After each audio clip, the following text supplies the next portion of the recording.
அன்பு நண்பர்களுக்கு வணக்கம். ஸ்ரீ விநாயகா வாஸ்து யூடியூப் தளத்திற்கு உங்களை வரவேற்பதில் மகிழ்ச்சி அடைகின்றேன்.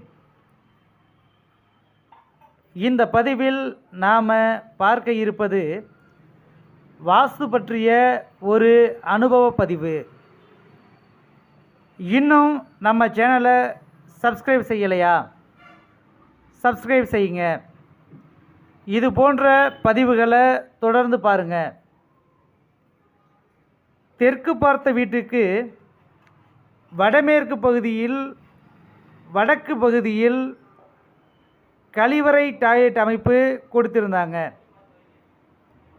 அந்த வீட்டின் வடக்கு பகுதி தாய் சுவற்றில் இணைச்சு டாய்லெட் அமைப்பு கொடுத்து அந்த டாய்லெட்டுக்கு வாசல் கிழக்கு பக்கமாக கொடுத்துருந்தாங்க.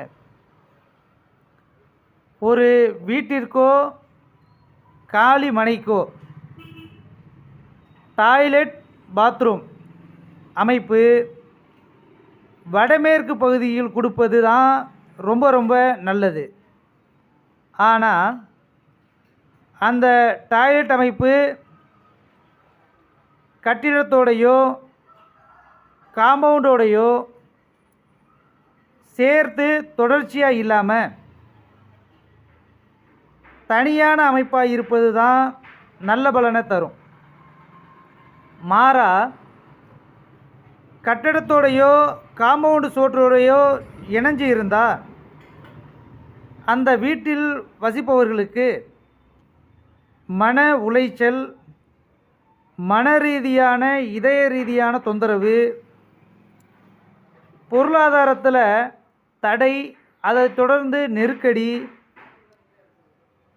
மருத்துவ செலவுகளை கொடுத்து அந்த குடும்பத்திற்கு பலவித கெடுதலான பலன்களை கொடுக்கும். மேற்படி நாம் போய் பார்த்த அந்த வீட்டுக்கு வடமேற்கு பகுதியில் வடக்கு சுவத்தை இணைச்சி டாய்லெட் பாத்ரூம் அமைப்பு கொடுத்துருந்தாங்கன்னு சொல்லியிருந்தோம்.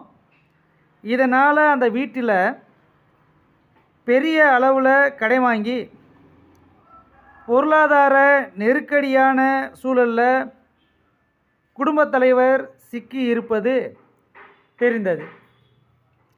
அவருக்கு கழிவறை அமைப்பை தனியாக அமைத்து கொள்ள அறிவுரை சொல்லி வந்தோம். இது மாதிரியான தகவலை நம்ம யூடியூப் சேனலில் தொடர்ந்து பதிவிடுவோம். ஆதரவு கொடுங்க. மீண்டும் ஒரு தலைப்பில் சந்திப்போம்.